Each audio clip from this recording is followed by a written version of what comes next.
Hi everyone, I'm Niharika Bhargava, founder and CEO of Psych for You.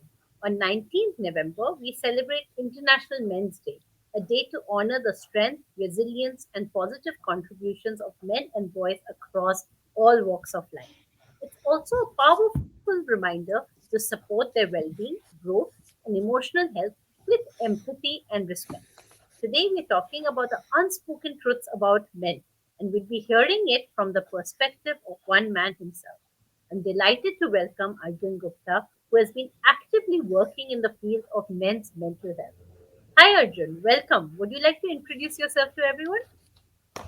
Yes, sure, Niharika. First of all, thank you so much for having me. Hi, everyone. I'm Arjun Gupta. I'm a PhD scholar from Guru Jambeshwar University, Hisar. My main area of focus is men's depression, depression in men, and how it manifests itself. I think men's mental health is something that's always been very personal for me because of my own experiences with clinical depression in the past. And I hope that with my work, I can create some impact and change how we understand depression in men and how we treat it. Of course, Arjun. You are creating an impact, and we are very excited to have this insightful discussion with you. So, thank you, Arjun. Let's dive straight into the conversation. What are some of the common challenges men face today, emotionally, mentally, and socially? And why do so many find it difficult to talk about? I think the question should be what is not a challenge these days. I think uh, if you talk about economics, about how young men are struggling to find their own way economically in the world today, finding a job. Even before that, I think even in our teenage years, there's a difficulty in finding relationships or connections with our fellow mates, which give us a sense of safety, of belonging, of community, where we can express ourselves, be ourselves. There's financial issues, there's lack of clarity about what the future holds for us. There is so much which we are struggling with. There is a lot of uncertainty that the average young adult male experiences in their whole life about the future, about the past, even about the present, whether it's personal, professional, financial, uh, psychological. There's everything is something that looks uncertain, looks unfinished, and that brings a lot of anxiety with it about what the future holds, about what the past was like, about what we are going towards. So I think the question should be what is okay with men instead of asking what's not okay. Okay, and we will touch upon that. But why do you think men do not talk about them, the challenges? Many times, like Hmm. right now, we have brought you to speak about them, but a lot of times Yeah. I feel men do not want to share it. But why is this? Mhm. Dekho, I'll answer this in two ways. First of all, I'll challenge the idea that men don't want to talk about this. I think that men want to talk about these things, but they struggle to find the right people who are willing to listen, who are willing to understand. And I'll be very honest, we have a huge shortage of good listeners in the country today, in the world today, to be honest. People who are willing to understand you, not judge you, not ridicule you for the things that you're sharing. So I think there may be a reluctance to talk about these things because of the fear of those things being used against you, those things being ridiculed, those things being judged. But I won't say that we don't do it. We don't want to do it. We want to. We want to talk a lot. And I think then we talk about how we have grown up since our childhood where emotional expression, except anger, has been really held back. We have been told that any emotion except for just pure anger is something that you should not be expressing because it would make you less of a man. I have no idea how that works. But this is something that we have grown up with. When we were children, when we were teenagers, we have grown up with these ideas that there are some emotions that are worth expressing and others that should be kept to yourself. So those ideas, they stay with us. They stay with us in our everyday life. We know that if we're feeling something, then we should take some time off. So if I am grieving something, if I am feeling bad about something, my almost instinctual response as a man at this point is to not tell that to anybody and just to keep it to myself in the hope that I'll be able to manage it by myself. Now, some things are okay, some things you can manage by yourself, but there are other things where you need some help, where you need some support. And that is where it becomes difficult to find the right people who will be willing to understand you, who would be willing to listen to you. And I think it's a bit of a dynamic problem. I wouldn't say that it's just the men who are not talking. people aren't listening either, and it's just become a very toxic negative loop where men are afraid to speak up and people want men to speak up but are not good listeners, so it's all just silence everywhere. Very interesting point you're saying that we need to make the world and all the people. So it's not only Yeah, specific to men. Everyone yeah, needs to be a better listener if we want to show empathy to the other, right? absolutely, And absolutely. Exactly, right. And I think empathy in this world is just getting reduced day by day as we speak, right? And empathy is related to so many different other topics. So Yeah. how do you think empathy is related to and your mental health or even your well-being? Hmm.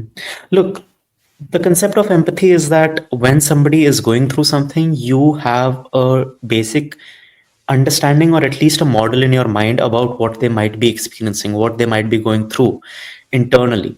So when somebody is experiencing something emotionally, they have a physiological response, and we can't see that bodily response from the outside, right? So if you're feeling something, when you're talking to me, Niharika, I don't know what you're feeling, but I can put myself in your shoes and try to guess what it would be. That would be empathy, right? Now, empathy is something that's deeply human. We experience it, we have known it since we not being empathetic gets you some rewards which it did not in the past. So maybe it's the social media world that has had its effects on how people think about other people. I feel like there are loads of people who are constantly performing for an audience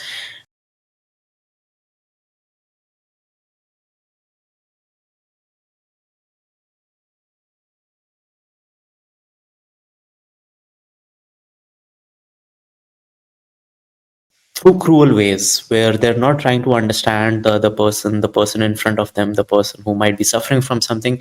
They're just performers, they're just trying to comment on something.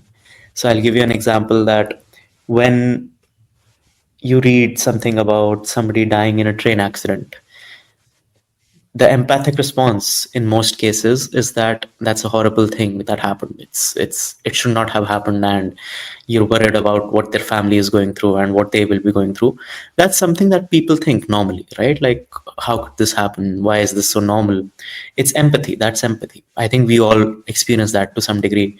But people who spend a lot of time on social media, especially on places like Twitter or Instagram or Reddit, they don't have that response. The response they have instead is, what person was this? What was their gender? What was their group identity? Which state was this accident in? What will be the political outcome of this accident? What will be the um, economic outcome of this accident? We don't really think of these things as human tragedies anymore. It's just one of the many things that happens, and that's really I think they unfortunate about how dramatize we. it. So do you Yeah, think that they dramatize it basically to sell news, right? And I think right now the sensitivity is not involved because you don't think people will want to yeah, or get engaged when they listen to that news. yeah, yeah. Yes, that's a very good point. That sensitivity. The thing is, sensitivity is not something that is incentivized in the modern media world, whether it's social media or mainstream media. Sensitivity, responsibility, the idea of ethics is something that's, you're considered weak if you do something that's ethical. You're considered naive if you try to do something that's ethical or sensitive or responsible, because other people will cheat, so you might as well cheat as well, and that's really unfortunate about how we approach these things. Herd mentality, as we call it in psychology, Yes, right? So yeah. yes, yes. So very interesting. You also mentioned something about stigma and societal expectations, which shapes men's emotional expression and they're just overall self, right? Self Hmm, expression. hmm, So hmm. you said something that men have been said that they can express anger, Yeah. but expressing any kind of emotion is expand on that and also talk a lot more about societal expectation from men. Hmm. I didn't get the last part, Niharika. I think I lost you there. Could you just repeat that last part? Yes. So I was like, can you tell us about one is that, why is this, that, men feel that they need to only express anger and the other Mm-hmm. emotions they are not able to express. And second, Mm-hmm. I spoke about that, what are the other societal expectations from men? Mm-hmm. Got it. So I think both the answers are actually interlinked. So why do men feel that we cannot express anything other than anger? That's because of the way we have been raised since childhood. Because it's believed that when you grow up as a man, you have to take care of the whole household. You have to provide for the family. You have to be the strong anchor for the whole family unit that you will be a part of. Right? You're no longer a son. You are somebody who will be a man per se, who will be taking care of other people in their lives.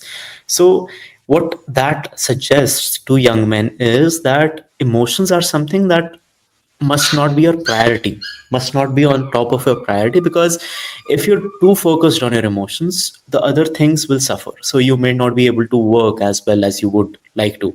You may not be able to study as well as you'd like to. You may not be able to perform in your exams or in your tests as well as you're expected to if you get too lost in emotions. So an example I think young boys will be able to relate to is that they're told to stay away from relationships if they're in coaching centers. I think women are told to do that as well. I think men are told that if you fall in love, then you will not be able to study because all your time will be devoted to uh, only this, only your love interests, and your romantic partner, which I think is a very limited view of the potential that human beings have, the things that human beings are capable of. I think we can do a lot while juggling a lot of different things. But at a certain level, I also understand this that we cannot have a preponderance of emotions only, that we're only thinking about emotions all the time.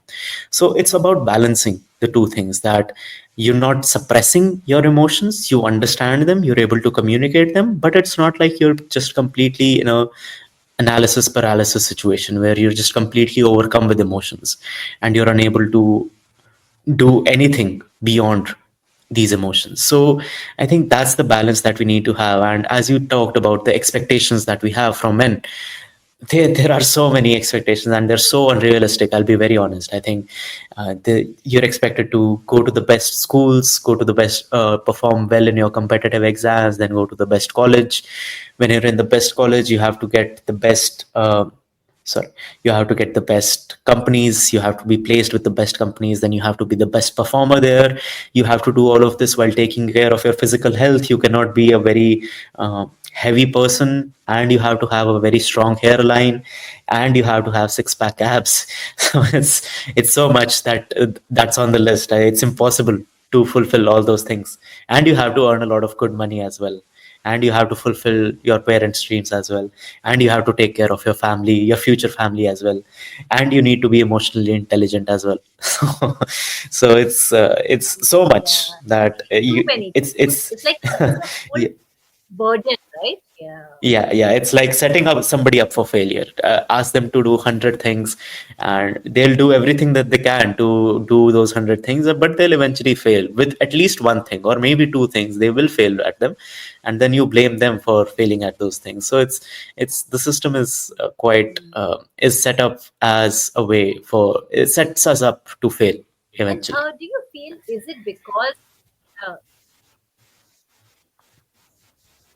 yeah, Yeah, so go so ahead. so Arjun, do you feel that is it because the Indian society, and do you feel that the Indian Hmm. society puts all this pressure on men because we are still a patriarchal society, and many Hmm. other societies which are patriarchal, their pressures on the men, and that is why Hmm. the burden of responsibility comes on men.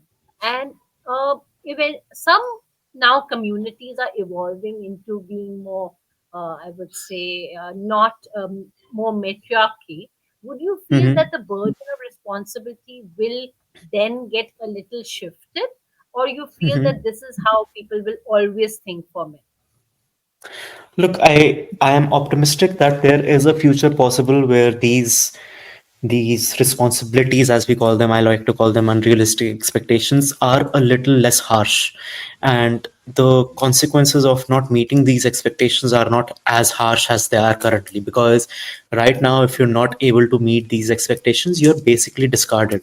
You're told that you're not enough of a man. You're told that you're not enough of a you're not masculine enough, you're not man enough to be able to deal with all these things. These are the burdens that come with being a man. I think I can think of a future. I would like to hope for a future where even if somebody is not able to meet these demands, we can build communities to help them through it. We can build communities and we can help them through that. So we don't leave them alone. When somebody is struggling, you lend them a hand. You don't just tell them that, okay, well, you're done, you're out. Uh, well played, try again next time, you're out of this game, right? You help them up. And as you mentioned, I think patriarchy definitely plays a role in the kind of expectations and burdens that are put on men. uh, how do we defeat that? I am not very optimistic, especially looking at the current state of things, that that it is possible to beat that, because I think we're busy fighting each other. Men and women are busy fighting each other instead of trying to build a better world together for everyone. Exactly. And I think, a couple of times you mentioned being less of a man.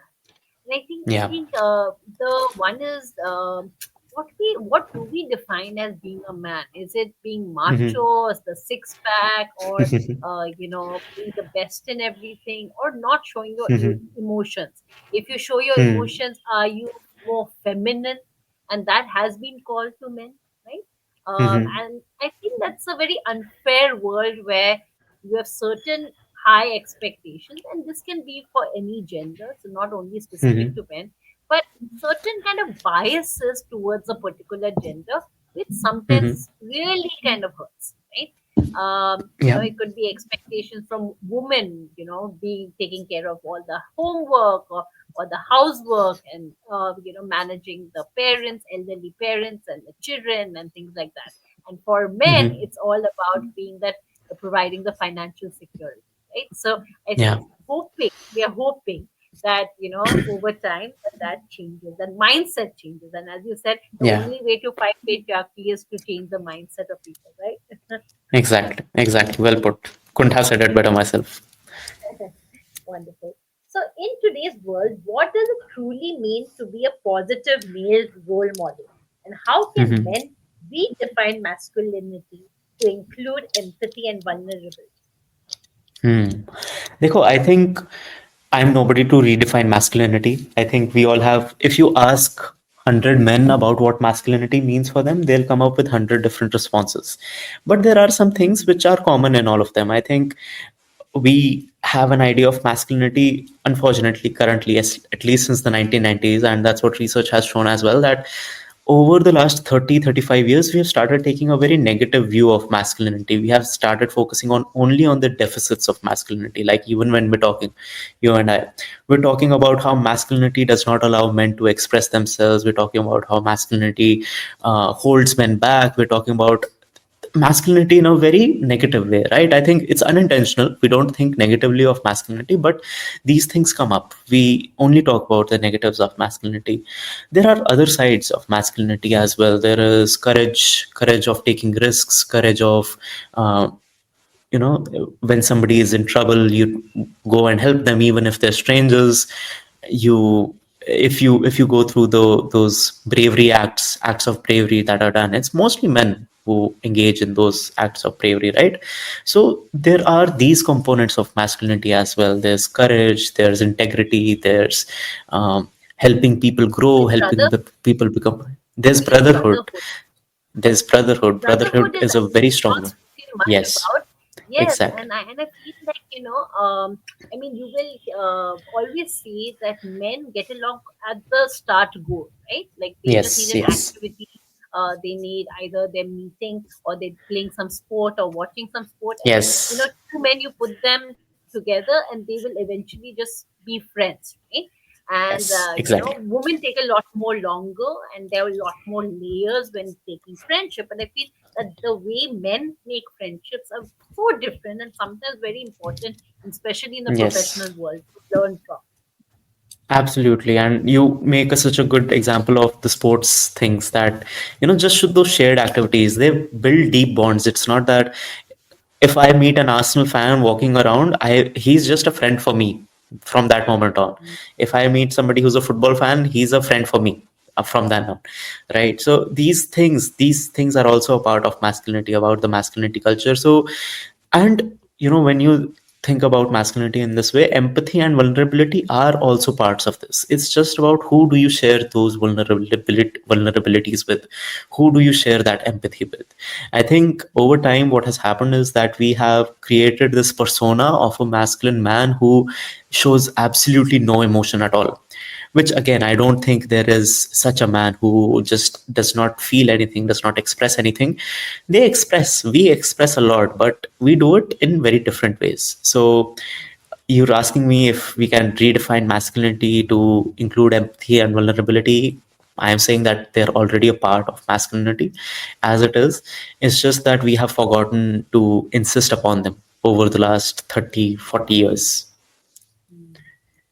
And who would be your positive male role model if I was to ask you? Mhm. Who are the male leaders or men that you look up I don't think I need to go very far away. I think it would be my dad, um, because I have grown up looking at him working day and night, trying to build a better life for me and my family.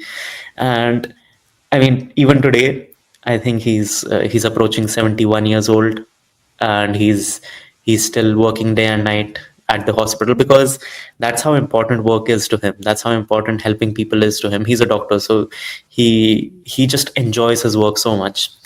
And he comes back home every night around 9, he leaves home at around 10. And when we're done with dinner, we're done with our we play Uno every night. The whole family together plays Uno. When we're done with everything, he just goes on his phone and he's looking at videos of surgeries that other doctors are doing. So he's still looking to improve his techniques as a surgeon. He's 71 years old. He has almost a half a century of experience on his side, and he's still looking for ways to improve about how he can increase improve a patient's recovery, how he can improve how quickly they heal, how he can improve his own practice. So I think that those kind of values, when you model those values, they become very, very important in who you are as a man and how you define masculinity in yourself. And throughout all that, he's always been there for me whenever I was struggling, especially when I was going through my illness. He was just there for me even when I had lost all hope. He was there to help me through it, as the rest of my family was. So there's no better role model that I could have had. That's so wonderful to hear because I think more boys and more men need more good male role models for them Yeah, to emulate that kind of behavior, right? That they don't absolutely, see any domestic violence happening. They don't see the absolutely. way fathers treat their mothers is the way they also treat other women, right? The way Exactly. they respect their work, that's the way you respect your work, right? Because that's the first man in your life. And I feel Exactly. like I have also been very fortunate that the men in my life, my dad, we are a family of two girls, and and he gave us wings. And I think when Hmm. you have all the support, especially of your dad, who was like, Yeah. the sky is not your limit, you can do whatever you want, and I'll give you the wings. You feel a certain power, right? And I think the Absolutely. values which you mentioned from your father, that family values, spending time with your families, showing, telling your son that it's okay to not be okay, and I am there for Yes. you. And also just sitting down, spending some bonding time, playing some games, showing some casual, like, informal kind of conversations with your Hmm. children doesn't make you less of a man, right? So these things, Absolutely. if more people kind of emulate in their families for their younger generation, I think the world will be a better place, right? Absolutely. No arguments there. I'm very lucky to have a dad like him, and I just show him off to everybody I can find. So this was me doing that. Sorry. Wonderful. No, no, of course. International Men's Day, we should, talk about the men who have shaped our Yes. life, right? Yes. So yes, I would also want to give that to my husband because it is he and me are a team. Mm-hmm. So where everyone talks about men not coming in the kitchen, not helping out in the household. I think during COVID, we really did understand what is teamwork, right? We had a Mm-hmm. 2 month old baby in the house, and then, what do you do, right? Like, you have to figure out how to manage and manage as a team, not expect only one person to carry the load of either the house or the financial burden, right? True. So when you work together, I think a lot more things get achieved, right? So Yep. perfect. How can men balance strength with self-care, from emotional well-being to regular health checkups? So this is something which has been coming about. Um, I don't remember, or I've not heard much of men having regular health checkups. So, this is Mm-hmm. something if you could just touch upon. And why is it important for men to go check up not only when they have some kind of serious illness or disease, or when they're sick? I'll actually, if there are any guys listening to this, I'll actually answer this in a way that they would be more willing to understand, that would speak to them Yes. better. I'd say that taking care of yourself is a way of taking care of those you hold dear in your life. So if you are taking care of your physical health, your family won't have to worry about your heart diseases. They won't have to worry about taking care of you as you grow older. If you are going for regular health checkups, you're taking care of you're checking in on your physical and mental health. You're also ensuring that your family does not have to bear the consequences of ill health in the future, right? So think of it that way, that taking care of yourself, doing regular health checkups, even if it's just once a year, that is a way of taking care of your family in the future as well. That is a way of showing to others that you care about yourself. So it's not selfish. I think a lot of guys stop themselves from going because they think that it would be selfish of me to focus only on myself when my family is also struggling, when my family might be struggling. So we say that we'll all go for a health checkup, or nobody will go for a health checkup. So I'll just say, yeah, you can go one at a time. There's no, you don't get a package deal. You might, but ठीक है, थोड़ा पैसा दे सकते हो आप. So take care of yourself, because it is a way of taking care of those who care about you as well. As I work in mental health, as I work in psychology, I know that when men are struggling mentally, the primary victims are the men themselves, because they're suffering psychologically quite a lot in silence. The secondary victims are always those who are closest to them, their family members, their romantic partners, their friends. They also bear the brunt when you're struggling psychologically. So don't put them through that. Take care of yourself. You also matter. And because they care about you, you matter to them as well.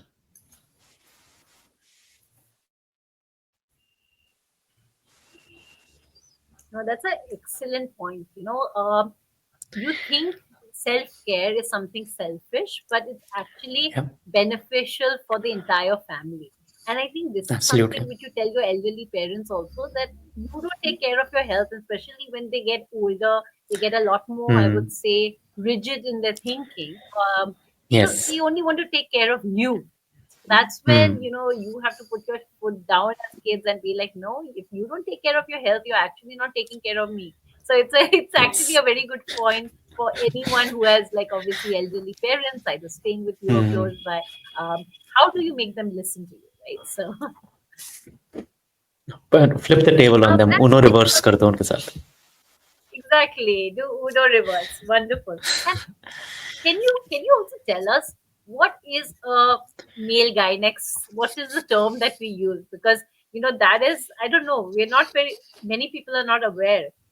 Either they Hmm. only go at the time of maybe when they get married, or not even, right?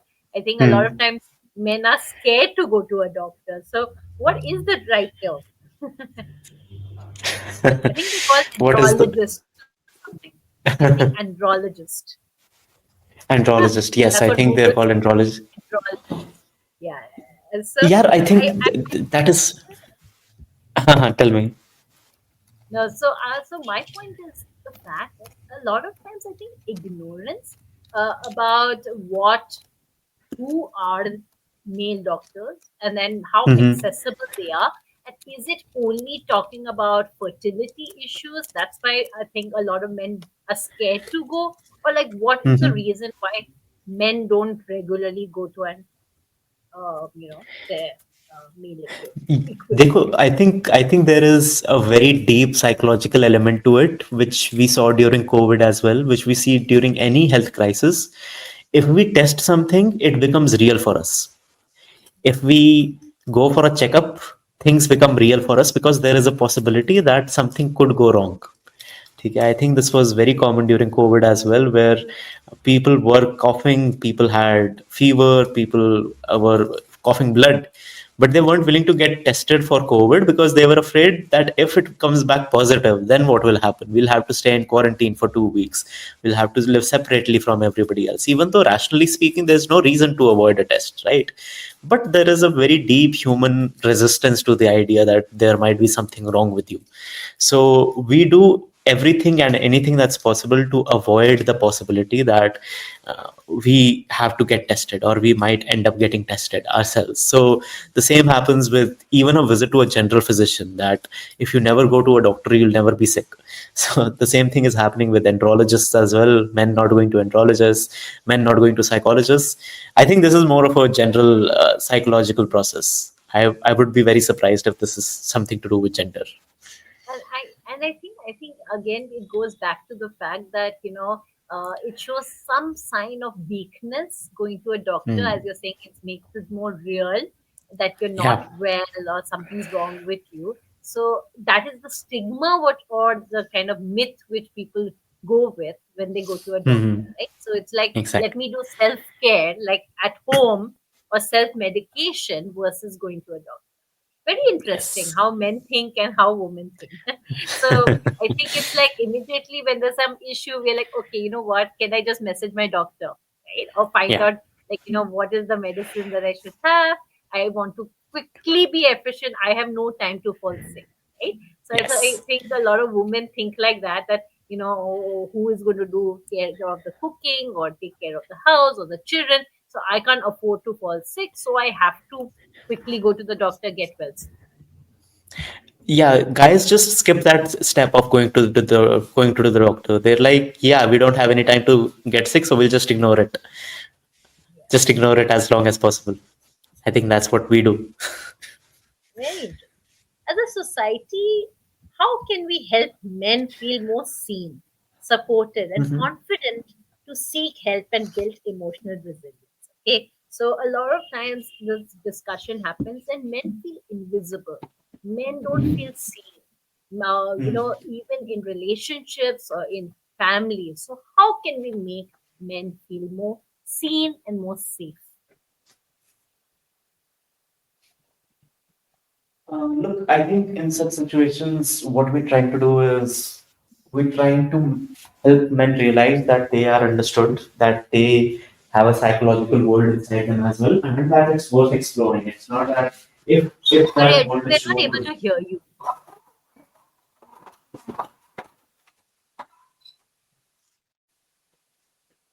Just a moment, Yes. Niharika. So,